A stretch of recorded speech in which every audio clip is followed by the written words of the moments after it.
Of course we love the music, but don't tell me you haven't been inspired by a classic rock and roll rags to riches story.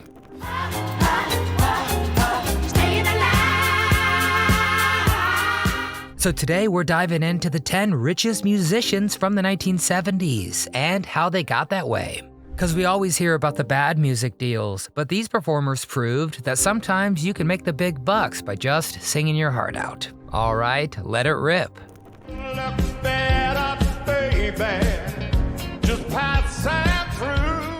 Diana Ross. Diana Ross didn't just survive the transition from the 60s to the 70s, she owned it, strutting through the decade in couture and confidence.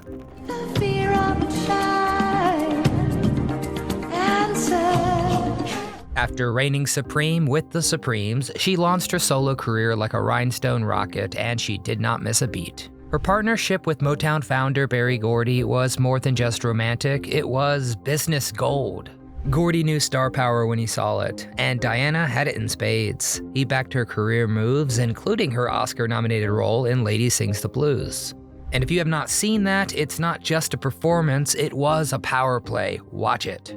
Now, a lot of stars who shined bright in the 70s fizzled out fast, either from the bad deals, wild spending, or just plain mismanagement. Someday we'll be together. Oh, yeah. But not Diana. She was one of the first artists to control her image, her gowns, her hair, her aura. It was all part of a carefully maintained brand, and she didn't just sing hits, she owned her persona, and that control translated to staying power too.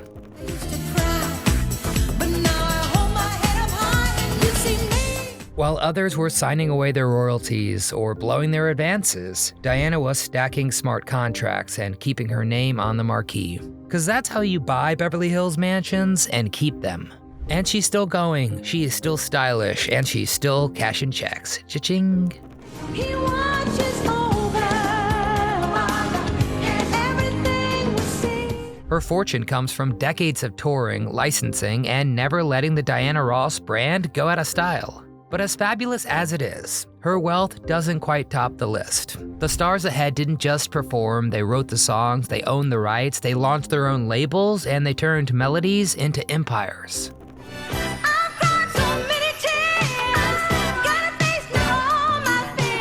So if Diana Ross isn't the richest icon of the 70s, who is? Keep watching, the next names made the music industry their stage. Fleetwood Mac. Fleetwood Mac in the 70s wasn't just a band, it was a soap opera with platinum sales. Stevie and Lindsay were breaking up, Christine and John McVie were splitting, and Mick Fleetwood, well, he was somewhere in the middle, drumming through the drama like his paycheck depended on it.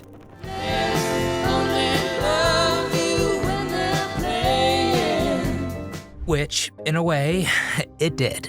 But out of all that chaos came Rumors, the breakup album that sold over 40 million copies and basically invented the It's Complicated playlist. It was proof that heartbreak, when recorded with perfect harmonies, could become one of the most profitable emotional disasters in music history.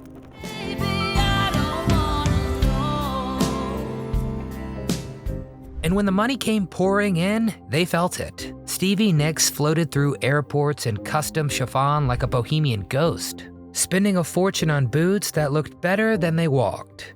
And get this, she even reportedly kept a horse inside her house because, well, I guess when your record sells like hotcakes, you don't ask where the stable is.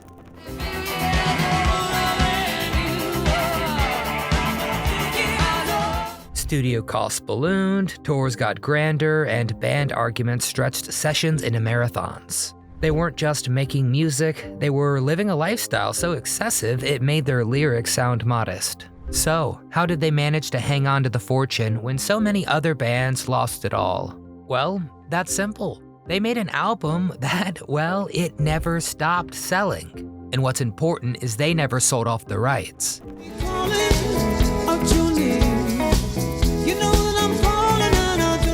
Even decades later, Rumors still spins at weddings, on road trips, and in every record shop worth its salt. Then when you add reunion tours and solo projects that stayed lucrative, their money kept flowing despite the personal chaos. But still, as big as their earnings were, they don't top the list. They turned drama into dollars, yes, but what's coming next are musicians who turned catalogs into capital.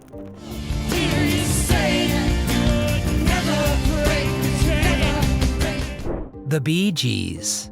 In the 70s, the Bee Gees didn't just dominate the airwaves, they kind of were the airwaves.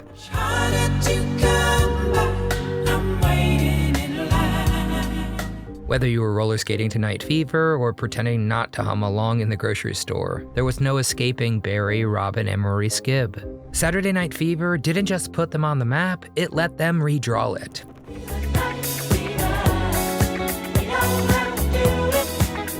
Turning 1977 into the year of the Bee Gees. But their genius wasn't just in performing hits. They wrote them for everyone from Barbra Streisand to Kenny Rogers. If you were hearing a chart topper, chances are one of the Gibbs had their name on it. And sure, they looked like walking disco balls, mirrored suits, gold medallions, and more chest hair than a shag carpet convention. We belong to you and me. I believe in you. But the Flash was backed by some of the savviest business moves of the decade. Because they kept their publishing rights, and Barry in particular treated the Bee Gees song catalog like a sacred vault. While the world was joking about falsettos, they were locking down long-term royalties that would keep the cash flowing long after the disco ball stopped spinning.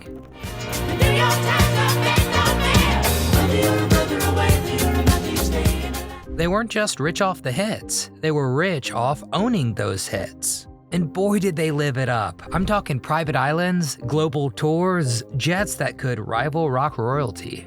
But what really set them apart was when disco died, they did not. Their songs found new life in soundtracks, covers, and cultural revivals. Plus, they never sold out their stake. That's how Barry Gibb is still sitting on a fortune in the hundreds of millions. About the life in Massachusetts. David Bowie. David Bowie didn't just become a rock star, he became a different rock star every few years, and each one brought in a whole new stream of revenue.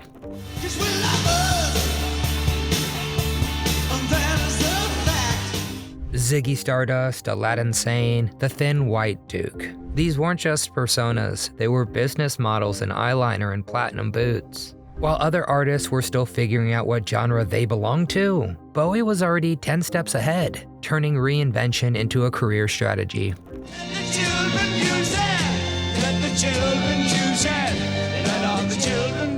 The guy didn't follow trends, he made them, and wherever he went, the money followed with glitter in its eyes. Now, plenty of 70s stars made big bucks, but Bowie knew how to keep it. While he was releasing hits, he was also quietly buying up fine art, prime New York real estate, and securing the rights to his own work.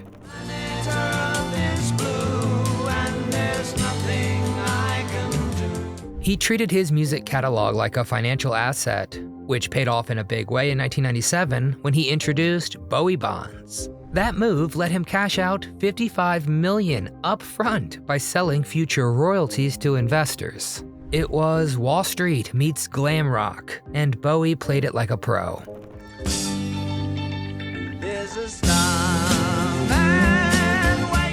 Others were buying mansions. They didn't realize they could be the mansion, and by the time he passed in 2016, David Bowie had built an estate worth over $100 million. And honestly, that's the conservative estimate. Yeah, I know. He didn't just build a legacy, he built a portfolio. And while that's an incredible number, believe it or not, it still doesn't land him at the top.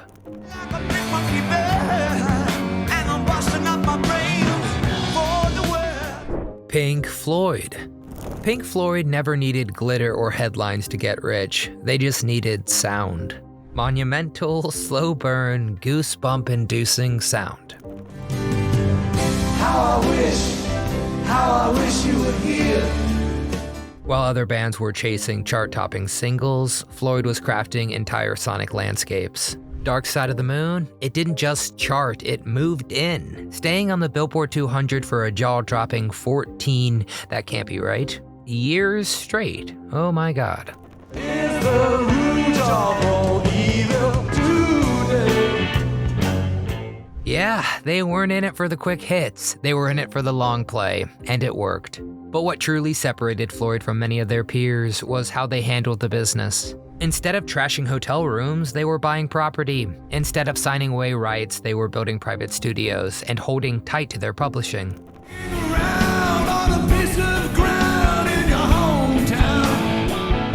Roger Waters and David Gilmour may have butted heads, but they never let personal spats jeopardize the brand. And when they did reunite for just 4 songs at Live Aid in 2005, it brought in more money than some bands see in a lifetime. They knew the value of scarcity, and they treated their catalog like the high art asset it was.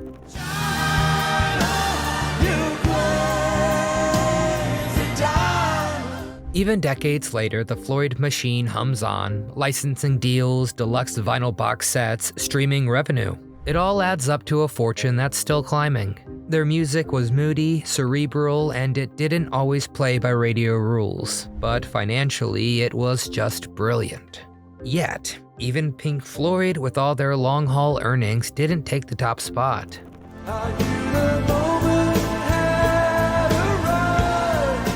So if this is what a slow burn looks like, just imagine what's still ahead. Led Zeppelin. Led Zeppelin didn't just tour, they rolled in like thunderclouds backed by a Marshall stack. From the first crunch of Whole Lotta Love, it was clear these guys weren't just playing rock, they were rock.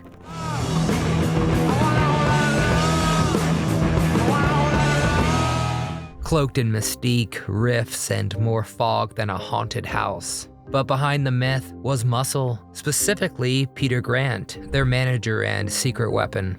Grant bulldozed industry norms by demanding a then unheard of 90% of ticket sales for the band, flipping the power dynamic from promoter to performer. And that one move turned Led Zeppelin into one of the highest paid live acts in history, and also laid the blueprint for modern tour economics. Made up my mind, making you start, going to California with an again.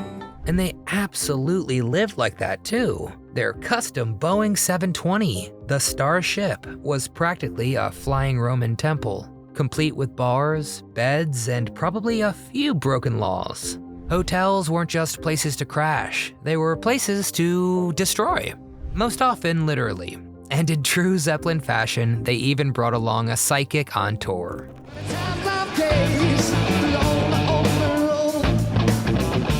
Because if you're printing money from the cosmos, you might as well consult the stars. But for all the excess, Zeppelin didn't blow through it all. Their spending was outrageous, yes, but their earnings were even bigger.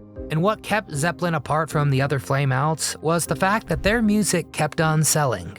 Even after their breakup in 1980, their albums became staples in every serious vinyl collection, and their logo is still stitched on jackets, posters, and dorm walls worldwide.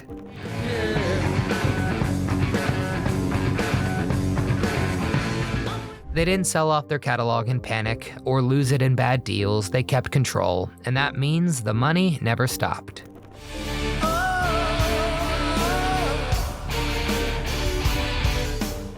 The Eagles.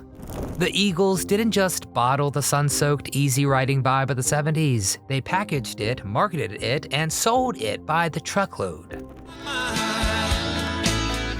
There's a new kid in town. Hotel California. It wasn't just a smash hit, it was practically a business case study with guitar solos. And by the time their greatest hits, 71 to 75, started flying off the shelves, Don Henley and Glenn Frey had turned the band into a finely tuned harmony machine and a serious money-making empire.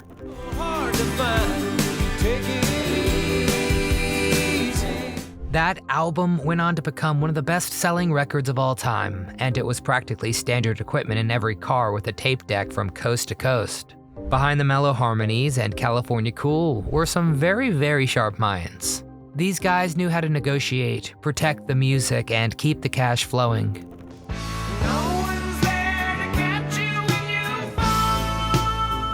While plenty of other rockers blew through their fortunes faster than a double-time drum fill, the Eagles locked in licensing deals, retained creative control, and wrote out their internal drama with legal precision. Even their breakup became a payday. When they came back for the Hell Freezes Over tour, it wasn't just a reunion, it was a financial juggernaut that made them even richer than ever. The Eagles never needed gimmicks, just airtight songs, airtight contracts, and an uncanny sense of timing. Life in the fast lane, surely make you lose your mind. Life in the fast lane. Royalties, reissues, licensing deals, and tour revenue have kept their nest feathered for decades. But if the Eagles, with their diamond records and courtroom brawls turned profits, aren't sitting at number one, then, well, who is? Strap in because the final stretch is pure rock and roll fortune. Voices down the corridor, thought I heard them say. Elton John. If there was ever a competition for most outrageously fabulous 70s lifestyle, Elton John would have easily taken the crown, the throne, and probably bought the entire castle next door too.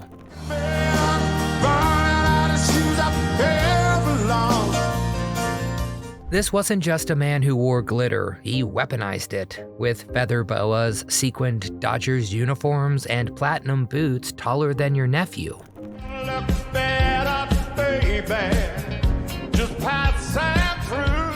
Elton didn't just walk into a room, he landed. And just when you thought it wouldn't get any more extravagant, he once admitted that he spent $40 million in under 2 years on flowers. Not cars, not mansions, flowers. That's not just rock star rich, that's royal garden level rich. But while the feathers were flying, Elton was working harder than anyone realized.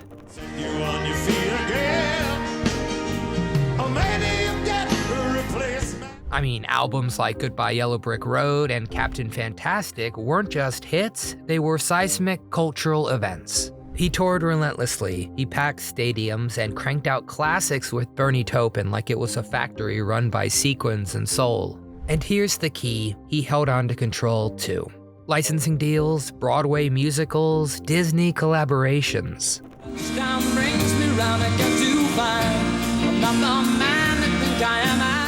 Elton didn't just write hits, he made sure he owned a piece of everything he touched. And that's what separates the broke icons from the rock billionaires. By the early 90s, the party nearly burned it all down, but Elton cleaned up. He got smart and he pulled off one of the most brilliant financial comebacks in music history. Just the Farewell Yellow Brick Road tour, it grossed over $800 million.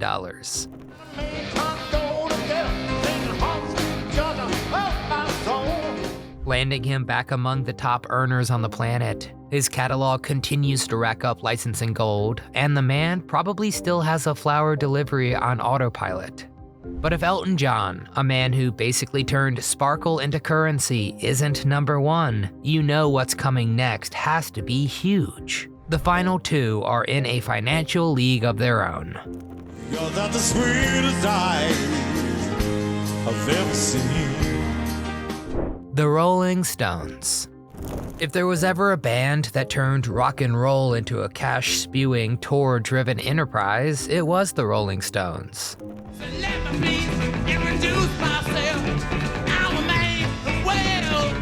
When the British taxman came knocking in the early 70s, the Stones didn't argue, they relocated. They fled to the French Riviera, turned a decaying villa into a studio, and channeled the chaos into exile on Main Street.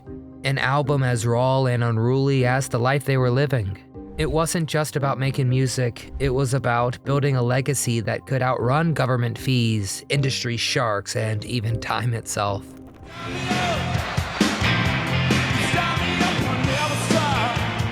And while Keith Richards may have been holding court with his guitar and a bottle of something flammable, Mick Jagger was in the back office doing the real heavy lifting. The man practically invented the rock star as CEO model.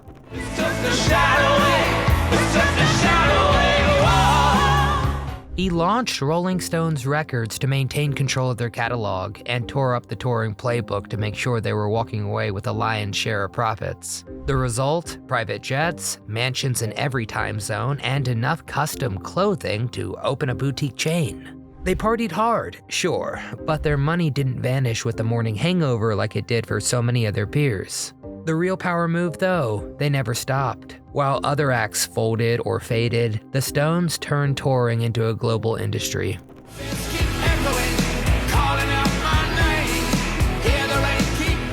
Jagger made sure every reunion, every reissue, every riff earned its keep. Their brand is as tight as their rhythm section, and it's been that way for over 5 decades. And yet, even with all those hits, all that merch, and all that mileage, they're still not the richest.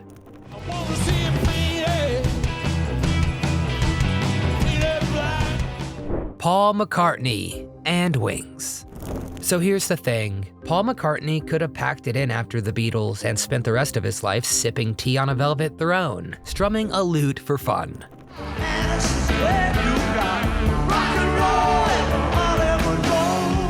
He was already one of the most famous people on Earth and helped write half the soundtrack of the 60s. He was basically rock royalty before turning 30. But instead of coasting, he did what only Paul would do. He started another wildly successful band. You're asking me who my love grows.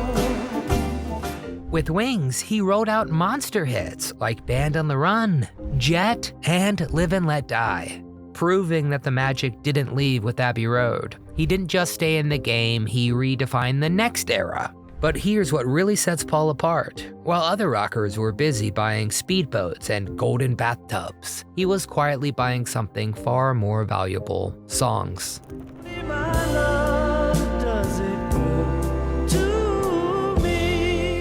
Publishing rights, catalogs. He wasn't just making music, he was collecting music. Like a vinyl-obsessed chess master. He even tried to buy back the Beatles catalog until Michael Jackson outbid him in one of the most bizarre music infamous twists. Just imagine, writing Yesterday and then duetting with the guy who now owns it. That's rock and roll heartbreak with a moonwalk. McCartney's secret wasn't just being prolific, it was being really, really smart. While others were blowing fortunes, Paul was building one. He honestly lived very modestly by rock and roll star standards. Think peaceful countryside estates, vegetarian cooking with wife Linda, and raising the kids away from the spotlight. He invested, he diversified, and he protected his name like it was Abbey Road itself.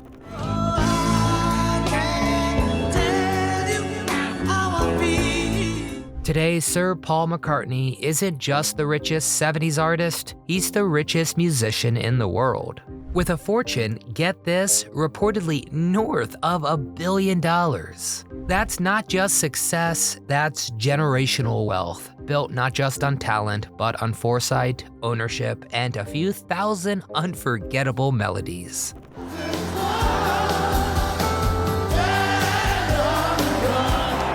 So there it is. We climb the stairway of 70s rock fortunes, from feather boas to flower budgets, from glittering debuts to billion-dollar legacies. And at the very top, waiting with a smile and a Hofner bass, is Paul.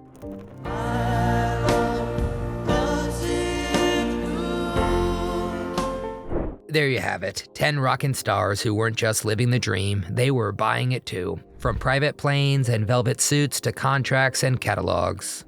These legends turned music into a gold rush. Some kept it and some blew it. But every single one left their mark, not just on our playlists, but in our imaginations. Which story surprised you the most? Who lived the richest life or lost it all? Who surprised you to be on this list and who was a no-brainer? And do you think I made a mistake? Do you think there's another 70s artist that should be in the top 10 richest artists? Well, please get down in the comment section and tell me who. We could always make a round 2. If you enjoyed our video, please hit that little thumbs up icon. It really helps our channel a ton. Make sure you're subscribed to the channel so you never miss a memory. But most importantly, from my entire team here at Do You Remember, we want to thank you for watching and have a wonderful and rich day.